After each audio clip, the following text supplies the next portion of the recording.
আসসালামু আলাইকুম, সবাইকে জানাচ্ছি ঈদের অগ্রিম শুভেচ্ছা। ঈদের দিনটা আমাদের সবার কাছে ভীষণ স্পেশাল, আর এই দিনে আমরা সবাই চেষ্টা করি ভীষণ মজার মজার এবং ইউনিক কিছু ডেজার্ট তৈরি করার, যেগুলো দেখতেও হবে সুন্দর আর খেতেও অসম্ভব মজার। ঈদের দিন সকালে যখন ডেজার্ট দিয়ে টেবিল সাজানো হয় তখন সেটা দেখে যেন সবাই খুশি হয়, আর এক্সট্রা করে ঈদের সালামিও পাওয়া যায়। আজ সেরকম একটা ডেজার্ট রেসিপি শেয়ার করবো, আর সেটা হচ্ছে কুনাফা। লাচ্ছা সেমাই দিয়ে খুবই সহজে কিন্তু এই ডেজার্টটা তৈরি করে নেওয়া যায়, আর খেতেও অসম্ভব মজার হয়। আমি খুবই সহজভাবে দেখানোর চেষ্টা করেছি, আশা করছি রেসিপিটা আপনাদের অনেক বেশি ভালো লাগবে। কুনাফা তৈরি করার জন্য এখানে একটা বড় বলে আমি 300 গ্রামের মতো নিয়েছি লাচ্ছা সেমাই। 200 গ্রামের যে প্যাকেটগুলো পাওয়া যায় সেটার 1.5 প্যাকেটের মতো নিয়েছি। এর সাথে দিয়ে দিচ্ছি 1/4 কাপের একটুখানি বেশি বাটার। বাটারটাকে আমি রুম টেম্পারেচারে রেখেছিলাম, সেজন্য এটা অনেক সফট। আপনারা চাইলে কিন্তু এটাকে মেল্ট করে ইউজ করতে পারেন। এখন বাটারটাকে খুব ভালোভাবে আমি লাচ্ছা সেমাইয়ের সাথে মেখে নিচ্ছি। খুব বেশি জোরে জোরে বা চেপে চেপে মাখা যাবে না, আলতো হাতে মাখতে হবে। যেহেতু লাচ্ছা সেমাইগুলো এমনিতেই ছোট হয়, তা না হলে কিন্তু এগুলো আরও ভেঙে যেতে পারে। একদম অথেন্টিক কুনাফা তৈরি করার জন্য কাদাইফ ইউজ করা হয়, যেহেতু আমার কাছে নেই আর সবার কাছে অ্যাভেলেবেল থাকে না, সেজন্য এটা আমি লাচ্ছা সেমাই দিয়েই তৈরি করেছি। বাটারটাকে সেমাইয়ের সাথে খুব ভালোভাবে মেখে আমি এখানে একটা কেকের মোল্ড নিয়ে নিয়েছি। আপনারা কিন্তু এখানে ওভেন প্রুফ বা হিট প্রুফ যে কোনো বাটি এখানে ইউজ করতে পারবেন।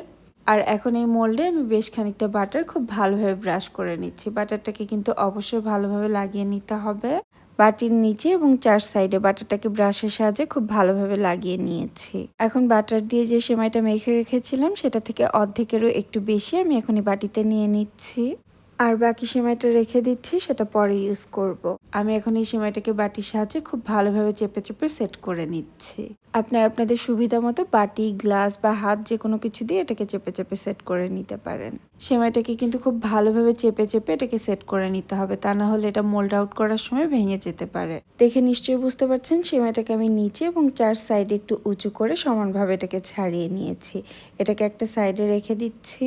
এখন ভেতরের লেয়ার বা ক্রিমটা তৈরি করে নিব। একটা প্যান নিয়ে নিচ্ছি 2 কাপ তরল দুধ। এই দুধটা আমি আগে থেকেই জাল করে রেখেছিলাম, এখন রুম টেম্পারেচারে আছে। এর সাথে দিয়ে দিচ্ছি 3 টেবিল চামচ চিনি। মিষ্টিটা চাইলে কিন্তু আপনারা আপনাদের স্বাদ মতো কমিয়ে বাড়িয়ে ইউজ করতে পারবেন। 2 টেবিল চামচ দিয়ে দিচ্ছি কর্নফ্লাওয়ার, আর এখানে 1/4 কাপের মতো দিয়ে দিচ্ছি ফ্রেশ ক্রিম। ডানোর যে ফ্রেশ ক্রিমটা পাওয়া যায় সেটা আমি এখানে ইউজ করেছি। ক্রিমটা অবশ্যই দেওয়ার চেষ্টা করবেন, এতে এটা স্বাদ অনেক বেশি ভালো আসবে। তবে হাতের কাছে না থাকলে স্কিপও করতে পারেন। এই সব কিছুকে ভালোভাবে একটু মিশিয়ে নিচ্ছি, তারপর আমি প্যানটাকে চুলায় বসিয়ে দিয়েছি।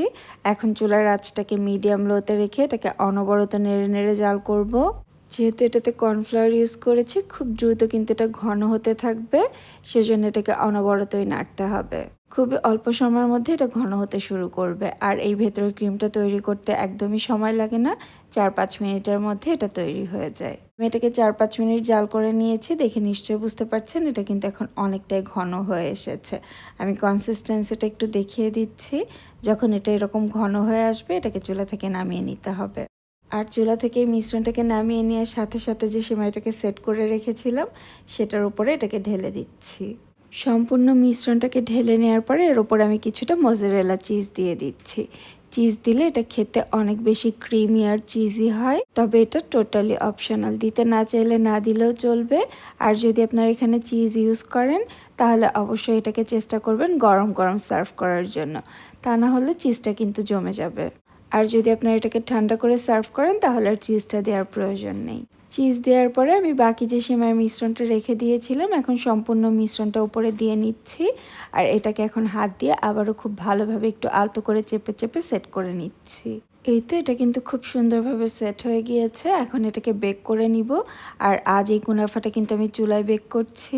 চুলায় আমি আগে থেকে একটা পাতিলে ভেতরে একটা স্টিলের স্ট্যান্ড বসিয়ে নিয়েছিলাম, এটাকে 5-7 মিনিটের মতো প্রিহিট করে নিয়েছি। এখন কুনাফার বাটিটাকে আমি ভেতরে বসিয়ে নিয়েছি। আর এখন এটাকে ঢাকনা দিয়ে ঢেকে কমপক্ষে 40 থেকে 45 মিনিটের মতো বেক করে নিব। এই পুরো টাইমটাতেই কিন্তু চুলার আঁচটা মোটামুটি একদম লোতেই রাখতে হবে। কুনাফাটা তৈরি হতে হতে এর মাঝে আমি একটা চিনি শিরা তৈরি করে নিব। চুলা একটা প্যান বসিয়ে নিয়ে নিচ্ছি 1/2 কাপ চিনি, এর সাথে দিয়ে দিচ্ছি 1/2 কাপ পানি। ঠিক যতটুকু চিনি ইউজ করবেন ততটুকুই পানি ইউজ করতে হবে।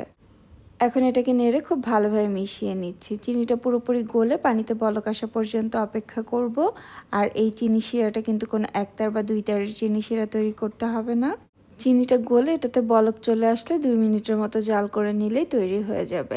এটাতে ফ্লেভার আনার জন্য 1 চা চামচের মতো দিয়ে দিয়েছি গোলাপ জল আর 1 চা চামচ দিয়ে দিয়েছি লেবুর রস। লেবুর রস দিলে এই চিনি শিরাতে কিন্তু দানা তৈরি হবে না। এটাকে 2 মিনিটের মতো জাল করে নিয়েছি। এখন এই সব কিছুকে ভালোভাবে মিশিয়ে আমি এটাকে চুলা থেকে নামিয়ে পুরোপুরি ঠান্ডা করে নিব। এর মাঝে কুনাফাটাও তৈরি হয়ে গিয়েছে। আমি এটাকে 45 মিনিটের মতো বেক করে নিয়েছি। দেখে নিশ্চয়ই বুঝতে পারছেন 4 সাইডে কিন্তু সুন্দর একটা কালার চলে এসেছে। তবে চুলায় বেক করার কারণে ওপরে খুব একটা কালার আসেনি। আর আপনারা যদি এটাকে ওভেনে বেক করতে চান সেক্ষেত্রে 180 ডিগ্রি সেলসিয়াস তাপমাত্রায় এটাকে 35 থেকে 40 মিনিট বেক করে নেবেন। এখন এই গরম কুনাফার উপরে চিনি শিরাটা দিয়ে দিতে হবে। আর এ পর্যায়ে কিন্তু চিনি শিরাটা একদম ঠান্ডা হয়ে গিয়েছে। গরম কুনাফার উপরে আমি সম্পূর্ণ চিনি শিরাটা দিয়ে নিচ্ছি। তারপর এটা কিছুটা ঠান্ডা করে আমি মোল্ড আউট করে নিব। কুনাফাটা কিছুটা ঠান্ডা হয়ে এসেছে, চিনি শিরাটা কিন্তু পুরোপুরি সোক করে নিয়েছে। এখন একটা ছুরির সাহায্যে সাইডগুলো ছাড়িয়ে নিচ্ছি। তারপর একটা প্লেটে এটাকে মোল্ড আউট করে নিচ্ছি। দেখে নিশ্চয়ই বুঝতে পারছেন খুব সুন্দরভাবে এটা মোল্ড আউট হয়েছে, কোথাও ভেঙে যায়নি, একদম পারফেক্ট হয়েছে। চিনি শিরাটা যেখানে বেশি পড়েছিল সেই জায়গাটা কিন্তু একটু ডার্ক হয়ে গিয়েছে, সেজন্য এটাকে আমি আবার একটু উল্টে নিচ্ছি। ওপরে এখন কিছুটা পেস্তা বাদাম কুচি দিয়ে এটাকে সাজিয়ে নিব। পেস্তা বাদামটা দিলে এটা দেখতে যেমন সুন্দর লাগে আর খেতেও কিন্তু ভীষণ ভালো লাগে। উপরে কিছুটা গোলাপের পাপড়িও দিয়ে দিচ্ছি। তবে আপনারা আপনাদের পছন্দ মতো যে কোনোভাবে এটাকে সাজিয়ে নিতে পারেন। এভাবে তৈরি করে যখন এটাকে গরম গরম টেবিলে সার্ভ করবেন, যে কেউ খেয়ে একদম খুশি হয়ে যাবে। ঈদের জন্য আপনারা রেসিপিটি ট্রাই করতে পারেন, আশা করছি আপনাদের অনেক বেশি ভালো লাগবে। আর যদি এভাবে আপনারা ট্রাই করে থাকেন আমাকে কমেন্ট সেকশনে জানাতে ভুলবেন না আপনাদের কেমন লাগলো। সবাইকে ঈদের অগ্রিম শুভেচ্ছা জানিয়ে আজকের মতো এখানেই বিদায় নিচ্ছি। আবার নতুন কোনো রেসিপি নিয়ে চলে আসব। সবাই অনেক বেশি ভালো থাকবেন আর আমাদের জন্য দোয়া করবেন। আল্লাহ হাফেজ।